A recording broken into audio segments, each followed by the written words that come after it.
This is revision of linear regression when we have random variables x and y with a linear relationship. In this example, x is the gestation period in weeks and y is the head circumference in centimeters. And the data is shown on a scatter diagram. You're given the equation of the regression line, and you're to use the given equation to estimate the head circumference of a baby born at 39 weeks.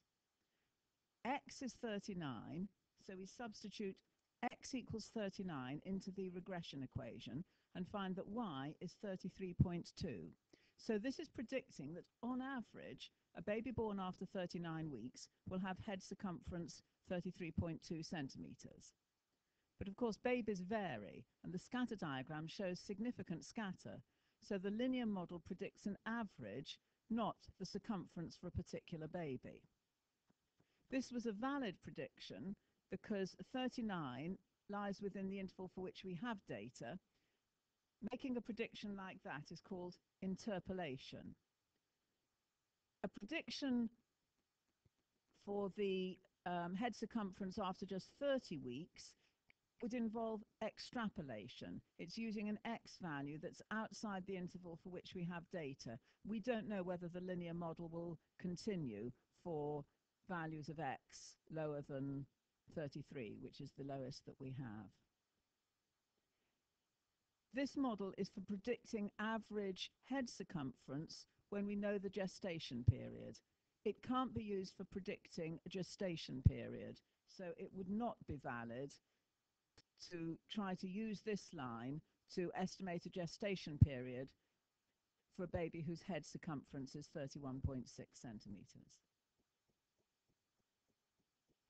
In the exam, you won't be required to calculate the equation of the regression line, but it's quite useful to be able to when you're working, and it's useful for checking.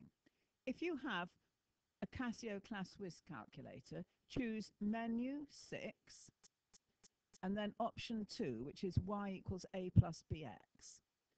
You have x and y columns. Enter the x values into the x column, the y values in the y column.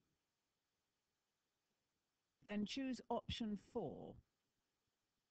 And you'll see A is 8.91 and B is 0.624 to 3 significant figures. That's where the equation of the regression line comes from.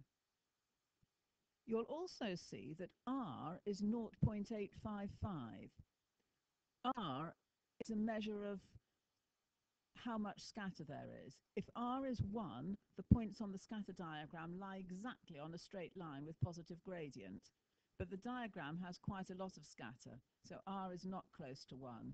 And this means the predictions are not as reliable as they would be if R was closer to 1.